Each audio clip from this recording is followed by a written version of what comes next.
humma, sia humma, cookin' yank with coal. Sia humma, humma, sia humma, sia humma, cookin' yank with coals. We are marching in the light of God. We are marching in the light of God. We are marching in the light of God. We are marching in the light of God. We are marching, marching, we are marching, marching, we are marching in the light of God. We are marching, marching, we are marching, marching, we are marching in the light of God.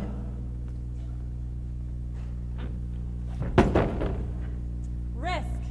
Who needs it?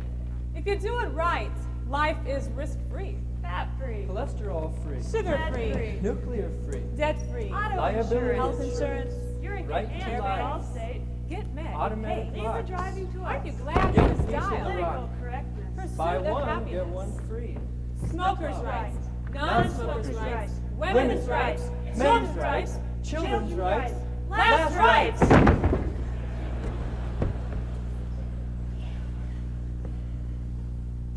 Do not be afraid. Be anxious for nothing. Those who try to make their life secure will lose it, but those who lose their life will keep it. My peace I leave with you. Not as the world gives, do I give to you. Take up the cross and come, follow me.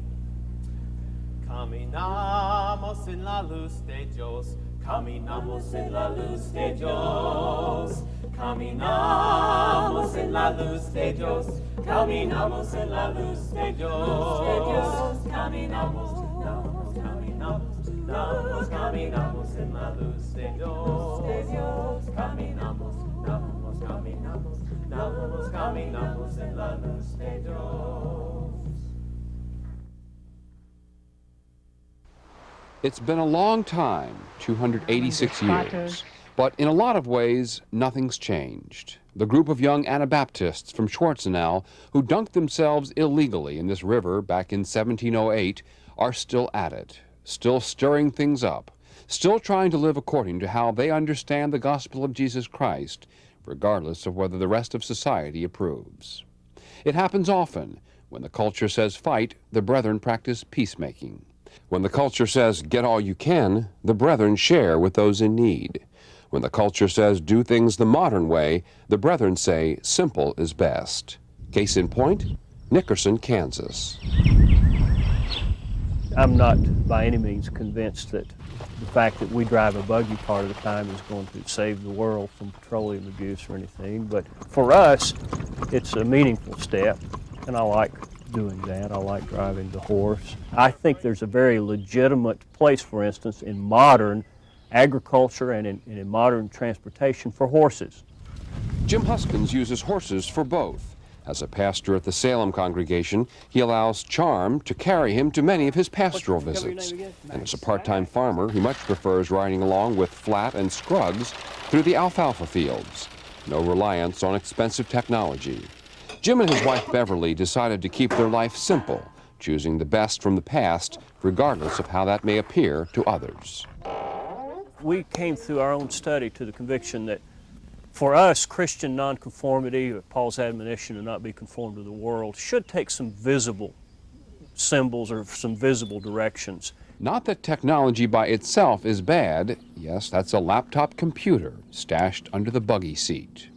I spend a lot of time writing sermons, writing essays. The computer enables me to get a lot of ideas down on paper in a hurry. And it's a wonderful tool in many ways, but I still see some real dangers associated with it. So I'm trying to stay aware of that and not abdicate my thinking to any technology. Some questions involving technology are easier than others. To Jim and Beverly Huskins, the importance lies in making sure the questions are asked. Life, as we're attempting to live it, is an ongoing process of evaluating each day what is God calling me to do. How is my Christian faith best reflected through the choices I make today? And I don't see that tension going away. I still think about him. There are times when I remember what it was like to have him as a son. It feels right to Jim and Peg Lehman to talk about their teenage son Josh, who died from an asthma attack more than 6 years ago, even though our society seeks to avoid such unpleasant realities. I think our culture doesn't know what to do with death. We're very uncomfortable with death, and especially we have a very weird idea, the culture has a weird idea of what grief is and how long grief should last. After the death of their son, Jim and Peg from the Highland Avenue congregation in Illinois began working with an organization called Compassionate Friends, which helps parents cope with the death of a child and realize how long it takes to grieve. Those of us like Jim and I who are farther down the road offer hope to the newly bereaved that yes, there is healing that takes place. It is possible to feel joy again. It takes a long, long time, but you can put your life back together, but it's a different life and you're a different person. That's what people don't understand. When your child dies, you are never the same. It changes you fundamentally. It changes your values and your outlook on life, and I don't think the culture recognizes that or acknowledges that. Peg is a professional folk singer who sings about peace and justice, songs which delve into the interdependency of all people. All got strings, got a place in the choir. Some sing low, some sing higher, some sing out loud. On telephone, some just clap their hands. Applause. To society, death is final, something to be avoided. To Peg, it meant rebirth, and for her that happened in her music. Josh's death impacted my music and the songs that I choose to sing.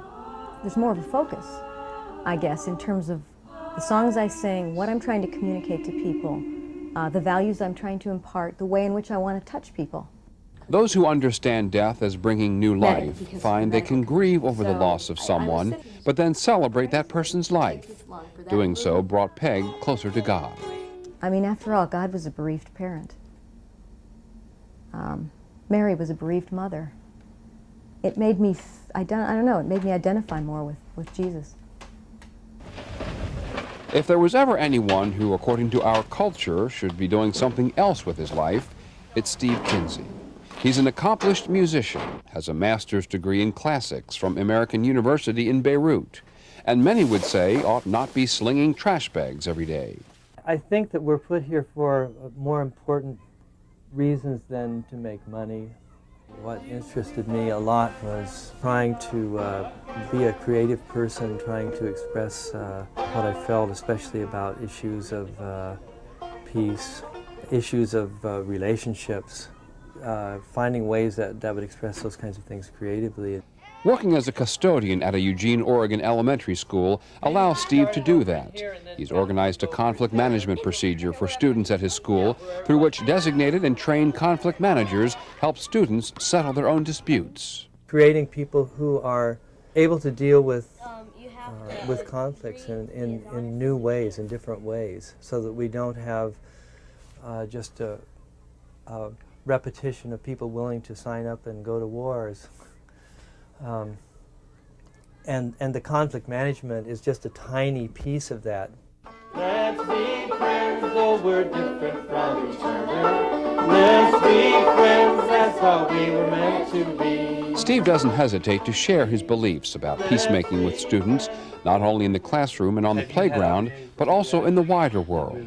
You have to have a passbook. He shared with students recently about his trip to Gaza with Christian peacemaker teams to monitor the Middle East peace process.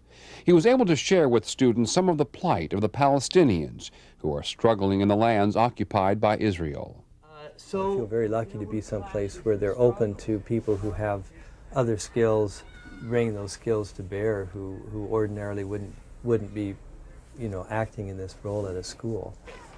Maybe the central job of the custodian is to love kids.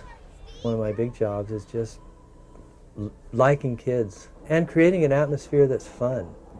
Learning happens where there's love, and that's really central. Gilbert Bond grew up in the Deep South during a time when segregation was still a part of the culture. So upon joining the Church of the Brethren, he was well prepared to join a church slightly outside of the mainstream. Your sense of self-worth, and I would go so far even to say your experience of the sacred was not dependent upon the mainstream legitimate institutions of this country, because you were excluded from them. Gilbert is now working on a doctoral degree from Emory Theological School in Atlanta, where he will return to teach in September. He was introduced to the Church of the Brethren while working at the Voice of Calvary, a program that assists the very poor in Mississippi, and watched a BVSer named Eva Meyer from Pennsylvania. And she would gather black children, some of them street urchins, some of them who were just, on the streets around her, and with music and with the teachings of the gospel, in a very direct and effective form, and most importantly, with just a deep, profound, unconditional love for Jesus Christ. Partly because of that experience, Gilbert chose Bethany for seminary training, working with First Church in Chicago, and becoming heavily involved in that supportive community. During his time at Bethany, he developed a deep appreciation for the Brethren's sense of community, one that many other Christians don't see as part of faith, including one man he met recently in Atlanta. And then he asked me about my own faith and my own witness, and I began to tell him about being brethren, about the Anabaptists, about the importance of community. And he said, "What does community have to do with Jesus Christ?" and I realized, here was just a gaping hole, in his understanding of who God is, and also who human beings are. I mean, community, or a network of primary supportive relationships, which we all need, and we suffer tremendously in the absence of them, is like the water, for fish. I mean, we're immersed, in it. Community is the workshop for God's humanity. The stories of Brethren courage, confidence, assertiveness, and lived-out faith are not only stories from history, from those original 8 who were baptized in 1708, they are stories from Brethren life today, stories of extraordinary faith in very ordinary circumstances. For nearly 300 years, the way the Brethren live and have lived is a testament to the relevance of the gospel. It's a gospel that works. It's a gospel that revives, that loves, that shares, a gospel that is simple and true.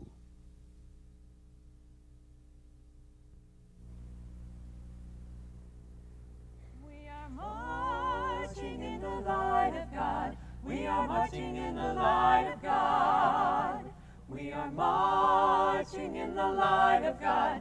We are marching in the light of God. We are marching, marching, we are marching, marching, we are marching in the light of God. We are marching, marching, we are marching, marching, we are marching in the light of God.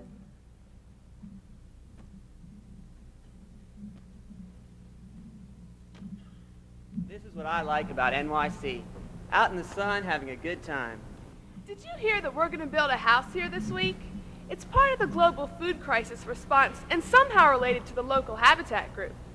No, I didn't hear about it. Let's play.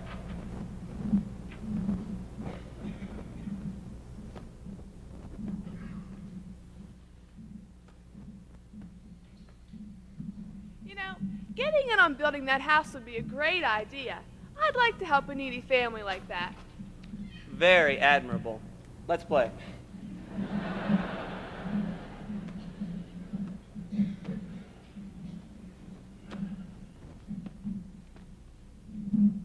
One of the leaders said that we're going to build the house on jacks right here in the university parking lot. When it's done, it'll be moved to another location in Loveland. I think it'll never happen.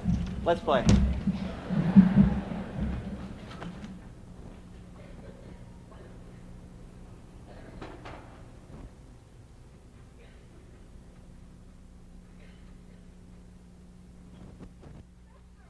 Last night when we had the chance to raise $30,000 for building materials so somebody can have a decent home.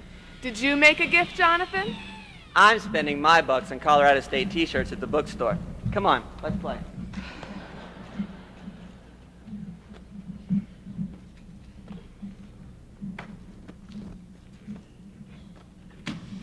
You know, Jonathan. Sometimes you just have to reach out beyond your usual pattern. Take a risk, man.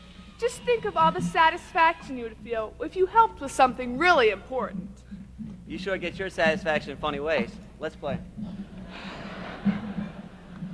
Hey, Jonathan, come on. You said you'd help with construction for the next hour. Oh, yeah. Sorry. Gotta go. Where's my boombox? But you said... Yeah, I know. Come on and help. Are you all words and no action?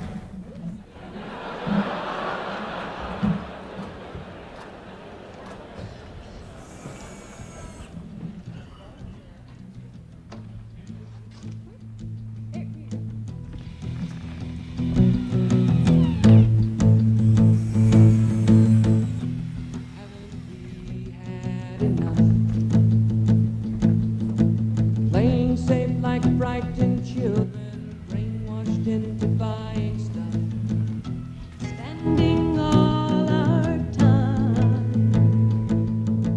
shutting out their cries of pain, polishing our alibi. But listen, there's a voice that calls us from the night. Stand up proud and say it loud, it's time to get a life. Come to the edge. Oh, come and claim the fall. Living only for yourself is not living at all. Once you've felt the hand of God, you'll never fear the fall. Come to the edge, claim the fall, and you will fly.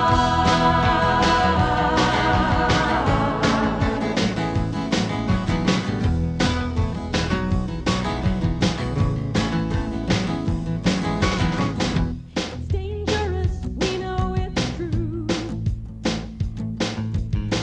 Besides, today we have so much to do. Our feet were frozen by our fears, till the servant son of God knelt down to wash them with his tears. He said, look and see, the valleys deep, the canyons wide. Follow me and we will see what's on the other side. Come to the edge, oh, come and claim the call. Living only for yourself is not living at all. Once you've felt the hand of God, you'll never fear the fall. Come to the edge, claim the call, and you will fly.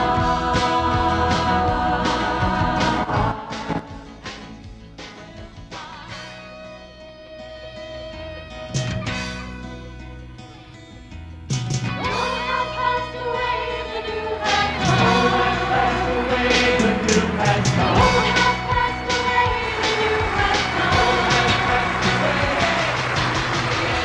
Oh, come and claim the fall. 4,000 youth that are going to be at NYC next month.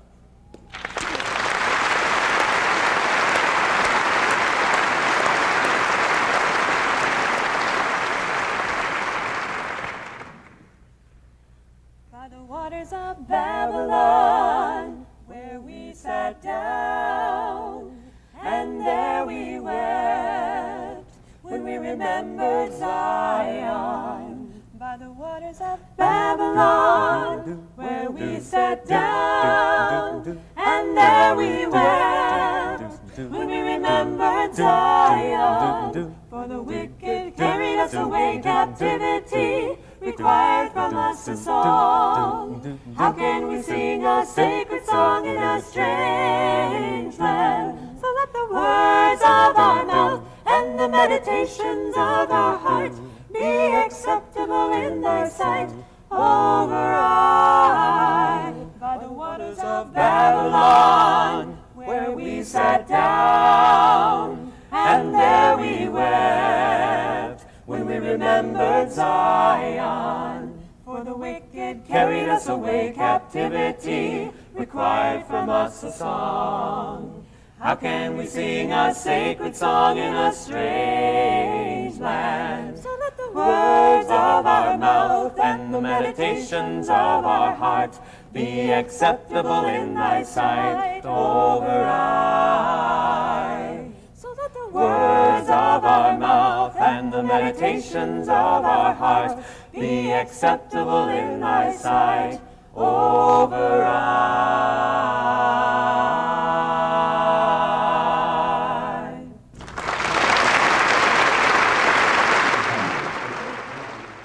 In the early 1700s, the first Brethren arrived in America as refugees, fleeing persecution. Some 250 years later, another boatload of refugees arrived here, but the reaction they received was not what they expected. Nearly 300 Chinese immigrants who had survived a treacherous 3-month voyage to America aboard a broken-down steamer arrived in New York before dawn for what they hoped would be freedom and a new life in a new country.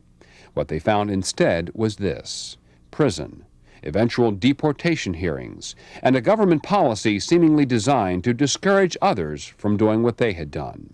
Some of the men have been separate from their wives and their children for a year. They don't know on a day-to-day basis whether they're going back to China to face abuse, torture, imprisonment, or whether they will someday be able to stay here. Greg Trebilcock is part of a support group for the Chinese detainees that sprang up in the community of York, Pennsylvania, where the vast majority of Chinese are being imprisoned. The support group includes several members of the Church of the Brethren. The Church of the Brethren has offered to take all of the people from the Golden Venture and resettle them. They were the first church to come out and say that, and since then, the United Methodist, the Lutheran, the Catholics have all made the same statement. Ray and Harriet Miller both work with refugee resettlement through the Southern Pennsylvania District. They help organize the weekly prayer vigils outside the York County Prison to support the Chinese men being detained there and to bring attention to their plight. They've collected cards and letters of encouragement from their home church, the Cadores congregation, and are selling crafts that the Chinese men make inside the prison from magazines. They also helped lead a demonstration and march in New York City, joined by other brethren, marking the 1-year anniversary of the Golden Venture's arrival in America. Hey, hey! Ho, ho! Prolonged detention has got to go! As well as a pre-dawn memorial service in memory of the 10 who died trying to get to shore.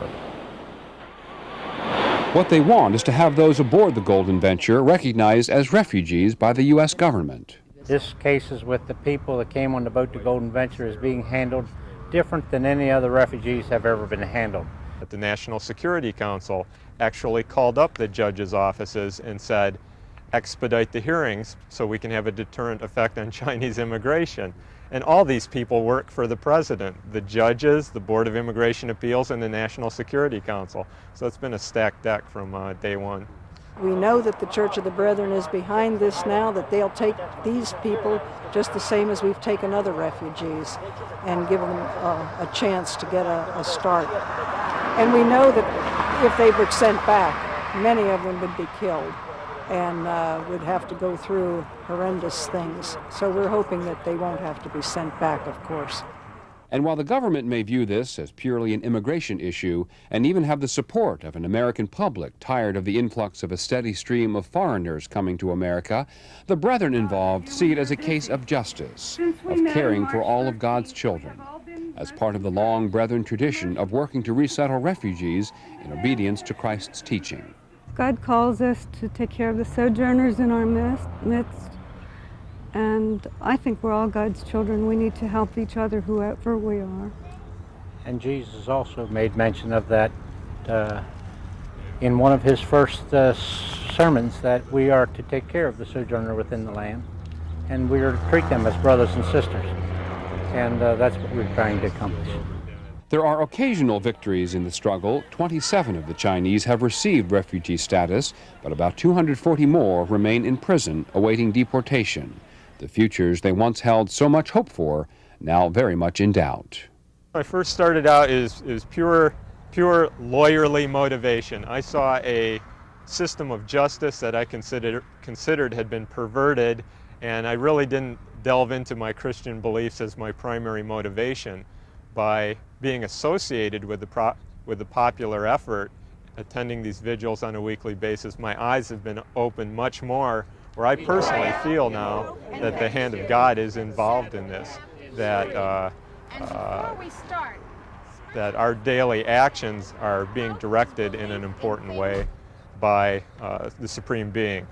We feel that God called us to this, and we come out every Sunday evening to pray, to sing praises to God, and to be updated on the legal situation. We know that the men know we're here. They're praying on the inside as we're praying on the outside. It's a struggle. It gets to be frustrating at times because we're fighting an uphill battle with the government, but we're going to win it one person at a time. There is a lot of pressure being put on the government about immigration, but through this we've decided we're going to swim against the tide and we're going to win it.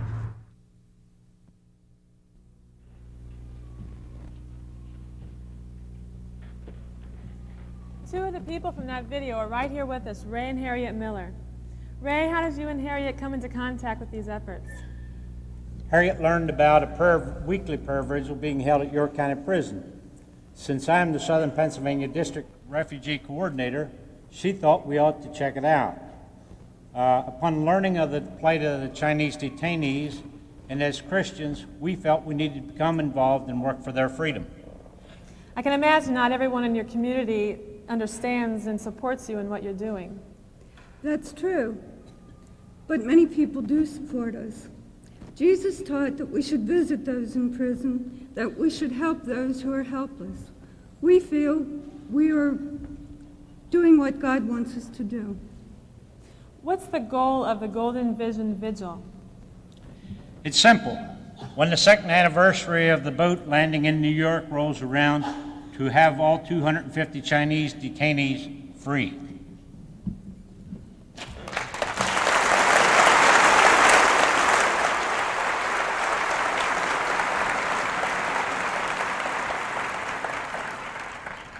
Up over my head, up over my head, I hear music in the air, I hear music in the air, up over my head, up over my head, I hear music in the air, I hear music in the air, up over my head, I hear music in the air, and I really do believe that there's a God somewhere, there's a God somewhere, up over my head, up over my head, I see peace in the air, I see peace in the air, up over my head, up over my head, I see peace in the air, I see peace in the air, up over my head, I see peace in the air, and I really do believe that there's a God somewhere, there's a God somewhere, up over my head, up over my head, I feel love in the air, I feel love in the air, up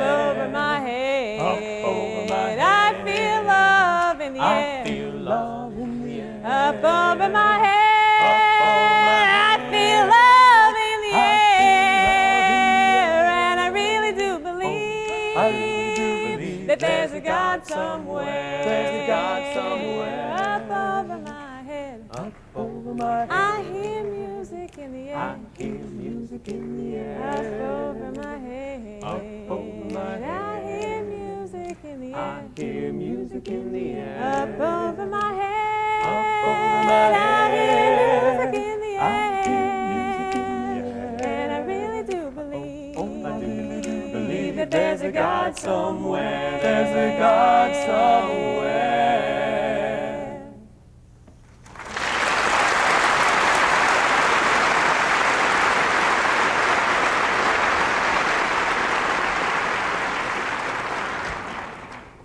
Shawn, didn't you go to Brazil last year? Yeah, I went and visited the Brazilian congregation. Yeah, Well, while you were at the church, did they teach you any songs from down there? yeah, there's one song that they really liked a lot that I also found to be a really wonderful song. It's called Fio da Terra, Cycles of the Earth, it means. Great. Would you sing it for us Yeah. to help us set the mood for our next segment?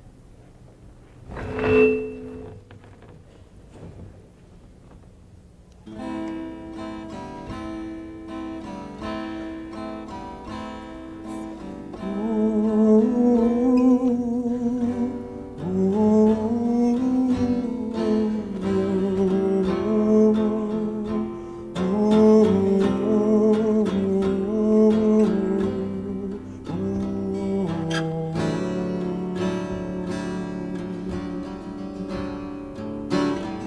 colher o trigo, recolher cada barro do trigo, forja do trigo, milagre do pau, e se farta de pau.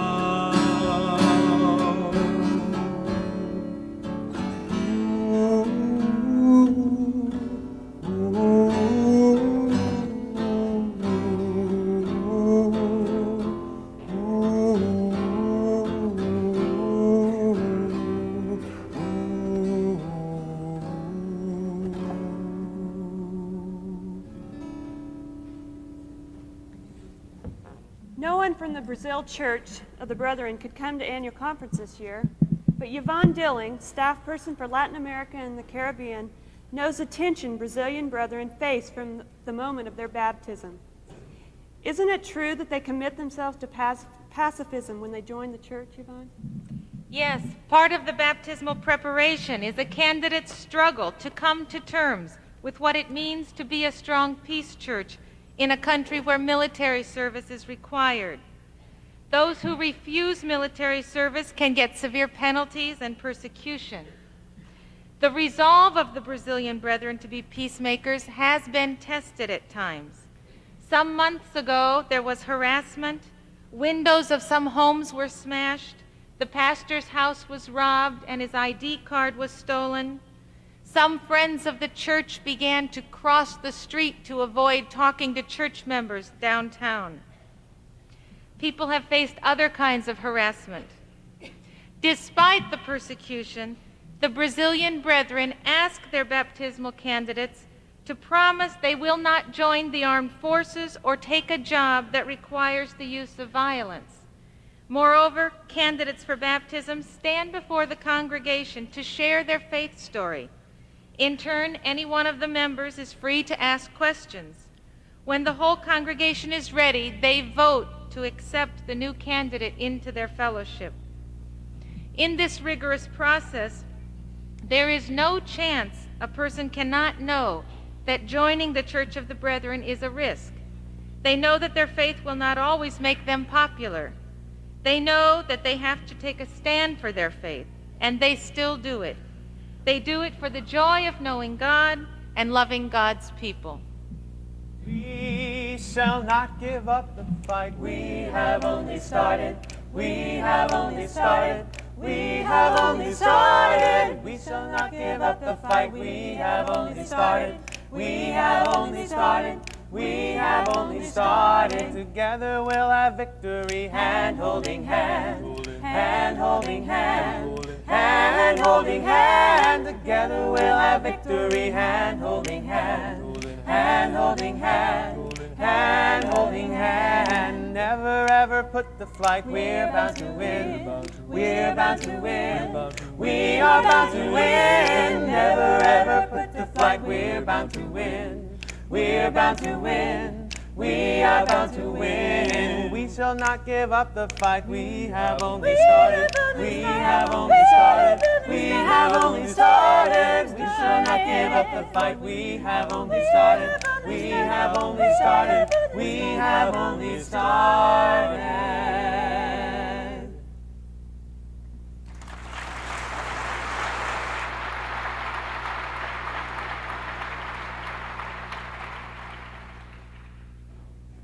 I see you have a one-wheeled contraption too. I'm trying to learn how to use mine. How do you ride that thing? I don't ride it. I stand behind and push it.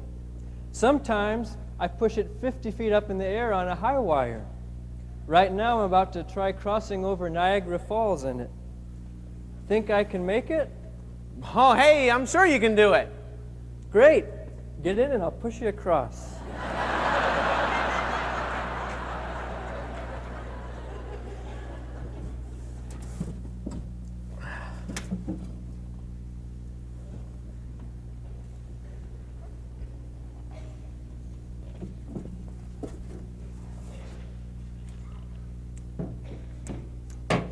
Paul and Silas lay bound in jail, had no money for to go their bail.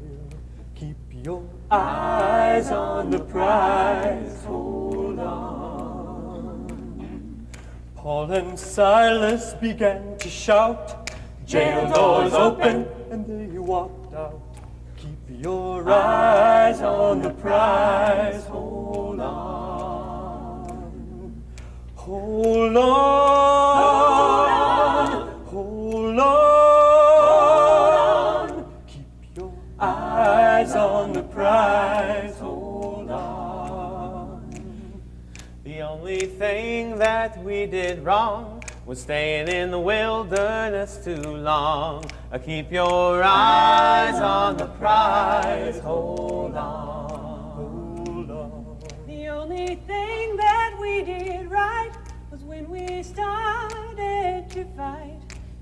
Keep your eyes on the prize, hold on, hold on, hold on, hold on, hold on, hold on. Keep your eyes on the prize, hold on. Got my hand on the journey plow, wouldn't take nothing for my journey now. Keep your eyes on the prize, hold on, hold on, hold on, hold on, hold on. Keep your eyes on the prize, hold on, Hold on, hold on, keep your eyes on the prize, hold on. Keep your eyes on the prize, hold on.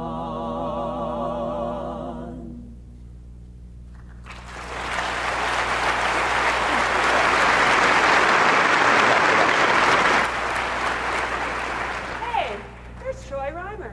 I thought he was on a VBS project in Georgia. Where are you traveling to?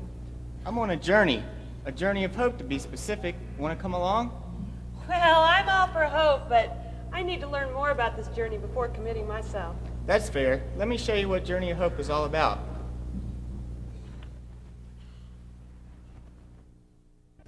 Penalty! No, no! It doesn't take long to find out society's opinion on the death penalty. Let him die! Let them all die!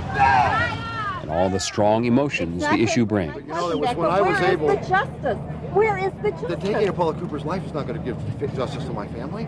How old was your grandmother? My grandmother was 78 years And old. how much life do you think she was entitled to? Who do you think had the right to take her life? Nobody had a right to take her God. life. Only Right. God. And only God has a right to take Paula Cooper's But life. there has to be justice. Efforts to abolish the death penalty are not new.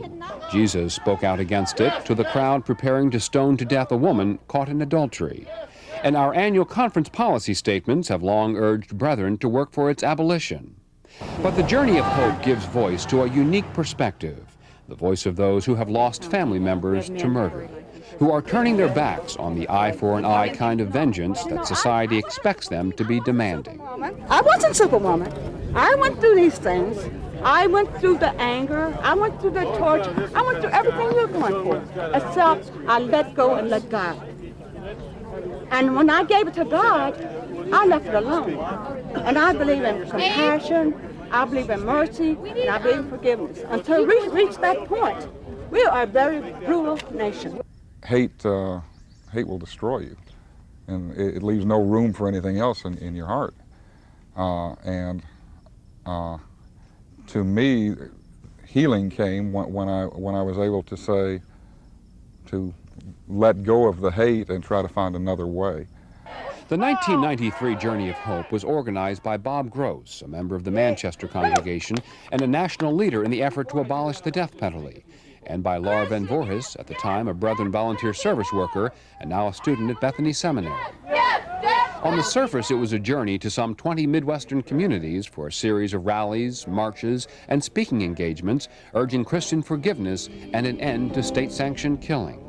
But for many participants, it reflected a journey which was much deeper and more personal, one toward reconciliation and healing. My father was stabbed about 24 times, and I was only stabbed 6 times. and he died before I could get to the phone. Suzanne Bossler from the Miami First congregation joined the Journey of Hope. Her father, Pastor William Bossler, was murdered in the church parsonage in 1986 by an intruder. I am very strongly against the death penalty. It does not bring my father back. It does not make the situation better. It just, we have to go on from there. We have to go on from there and do something better instead of showing them that we could do the same thing. That's not good. She told her story to the Crest Manor congregation in South Bend and shared a Bible she intends to present to her father's murderer one day, which she invited others to sign. It's kind of like an ending for me of peace.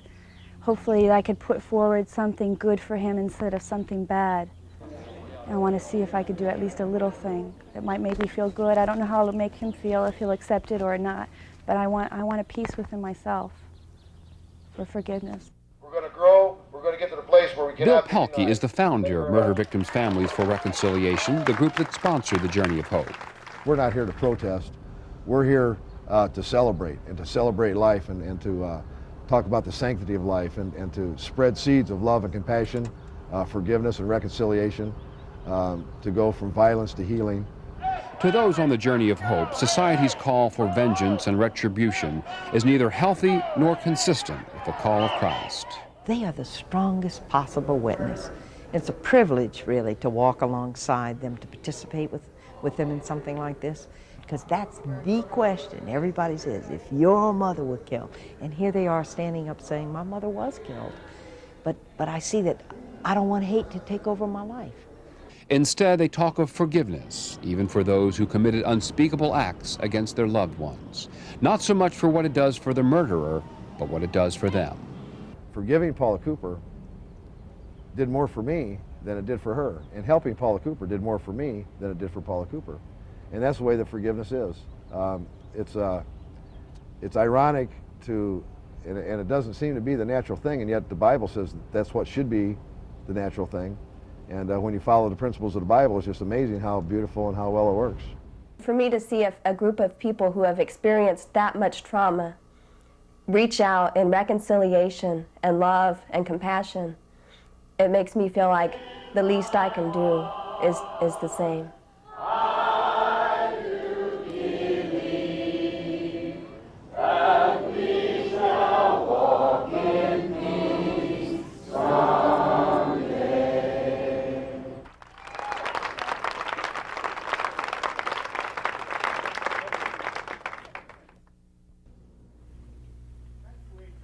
Unfolded last year, Barb. My task in BVS, besides working with death row prisoners and their families, is to help organize this year's journey across the state of Georgia. It will occur in October, and we'd be helped by having lots of brethren along. Give it some thought and let me know if you can join us. I guarantee it will be a journey you'll never forget. Sounds like a great venture. Thanks. Freedom, freedom is coming, freedom is coming, freedom is coming, oh yes, I know. Freedom is coming, freedom is coming, freedom is coming, oh yes, I know. Oh yes, I know, oh yes, I know, oh yes, I know, oh yes, I know, oh yes, I know, oh yes, I know, oh yes, I know. Oh yes, I know. Justice is coming. Justice is coming. Justice is coming. Oh yes, I know. Justice is coming. Justice is coming. Justice is coming. Oh yes, I know. Oh yes, I know. Oh yes, I know. Oh yes, I know. Oh yes, I know. Oh yes, I know. Oh yes, I know. Oh yes, I know. Oh yes, I know. Jesus is coming. Jesus is coming. Jesus is coming. Oh yes, I know. Jesus is coming. Jesus is coming. Jesus is coming. Oh yes, I know. Oh yes, I know. Oh yes, I know. Oh yes, I know. Oh yes, I know. Oh yes, I know. Oh yes, I know. Oh yes, I know. Oh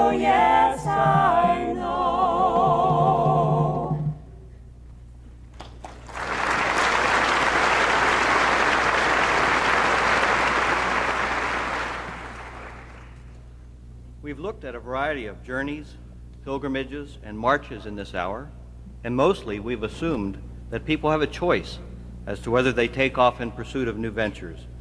But for vast numbers of peoples, there is no choice. They are simply forced by war or hatred or economic conditions to leave all that is familiar, to abandon all they own, to put behind them the place their forebears have lived for generations, and to enter into the unknown. These are the refugees, the dislocated peoples of our world. There is a term we use for being with people in their suffering. The term is accompaniment. It is being the Barnabas of the modern world, being present with others, encouraging them to be strong in faith, affirming them as they bear up under the pressures of war, poverty, and oppression. Brethren are in the Balkans, in Bosnia, in Guatemala, in Haiti, in El Salvador, in Honduras, with the Palestinians, standing with our sisters and brothers in their hour of need. And indeed, we are in Sudan, to persons assigned there long-term and persons who have prepared to go for shorter periods.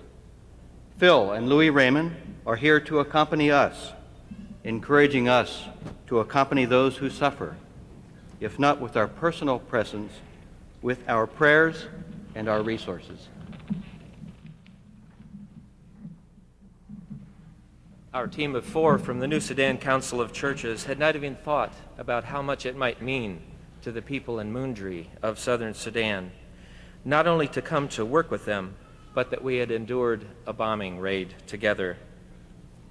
When Malith brought a costly gift of 3 chickens to us and said, Mabruk, or congratulations, we said, for what? Malith responded, you didn't run away when the bombers came. You stayed with us to the end of the week. We were thankful for and touched for his gratitude and his generous gift. The Apostle Paul understands the significance of simply being present with people, being present to their feelings, their experiences, when he admonishes us to rejoice with those who rejoice and to weep with those who weep. For us, this has meant to lie on the ground with our Sudanese brothers and sisters in a bombing raid. It has meant to become homeless with them, to eat and to laugh and to cry and to pray with them. It is important to be with them not simply because we choose to suffer, and in that we experience a little bit of what they experience, but not to suffer, simply to be with them, to accompany them. With our sisters and brothers, we do rejoice together. We weep together. At the height of their pain and sorrow, the Sudanese wondered if the Christians in other countries knew about their suffering, wondered if they cared. The Church of the Brethren has responded by sending us and others to be with them, calling and training people for accompaniment.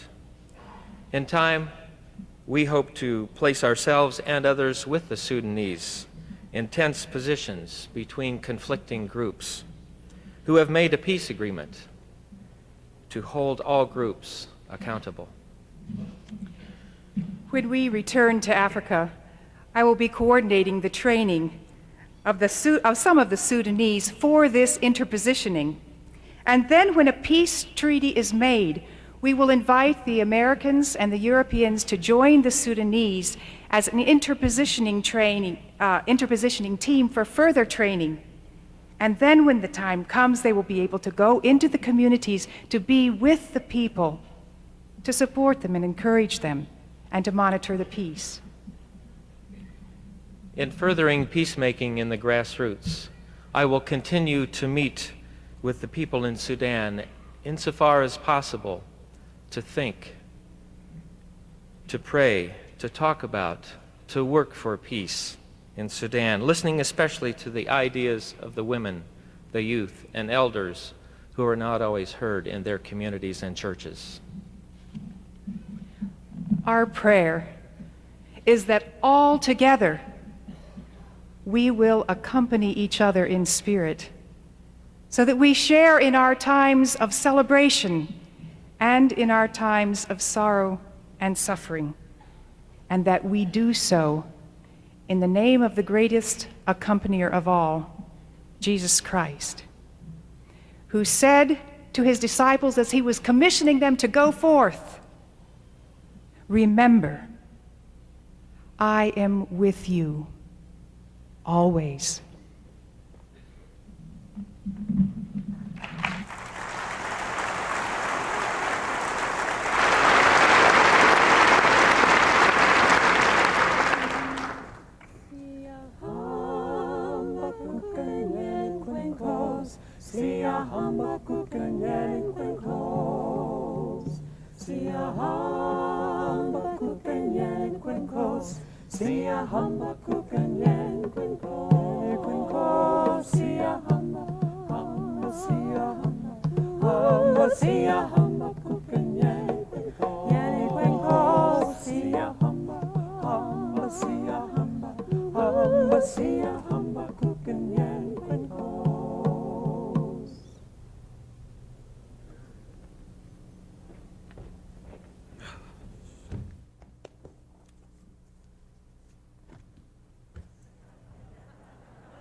Hi, Brian.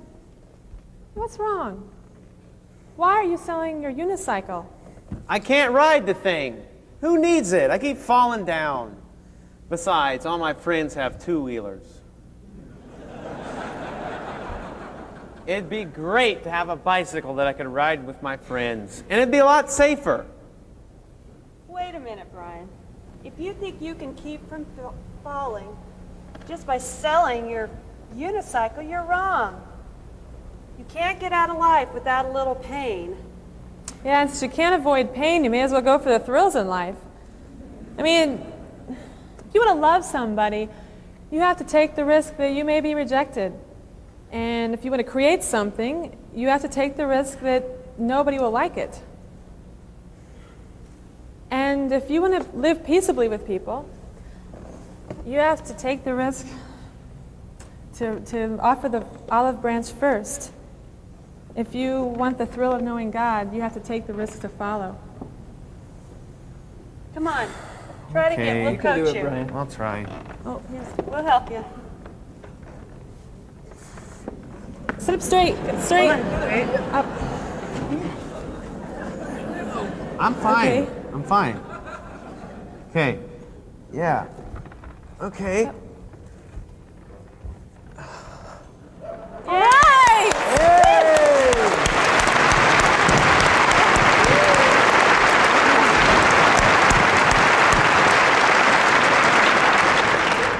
Do not be afraid. Do not worry about tomorrow. Sell all that you have and follow. Love your enemies. What credit is it to you to love only those who love you? Let us hold fast to the confession of our hope without wavering, for he who has promised is faithful. And let us consider how we may provoke one another to love and good deeds, not neglecting to meet together, as is the habit of some, but encouraging one another, and all the more as we see the day approaching. Asiti, Amen, siyaku dumisa. Asiti, Amen, siyaku dumisa. Asiti, Amen, Baba. Amen, Baba. Amen, siyaku dumisa. Amen, siyaku dumisa. Amen, siyaku dumisa. Amen, Baba. Amen, Baba. Amen, siyaku dumisa. Sing Amen. Amen, we praise your name, O Lord. Sing Amen. Amen, we praise your name, O Lord. Sing Amen. Amen, amen. Amen, amen. Amen, we praise your name, O Lord. Sing Amen. Amen, we praise your name, O Lord. Sing Amen. Amen, we praise your name, O of the Lord. Amen, amen, amen, amen, amen. We praise your name, O Lord. Amen, we praise your name, O Lord. Amen, we praise your name, O Lord.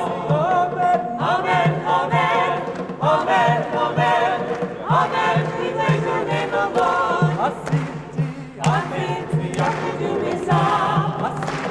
Amen, we are to do this. Amen, amen, amen, amen, amen. We are to do this. Amen, we are to do this. Amen, we are to do this. Amen, amen, amen, amen.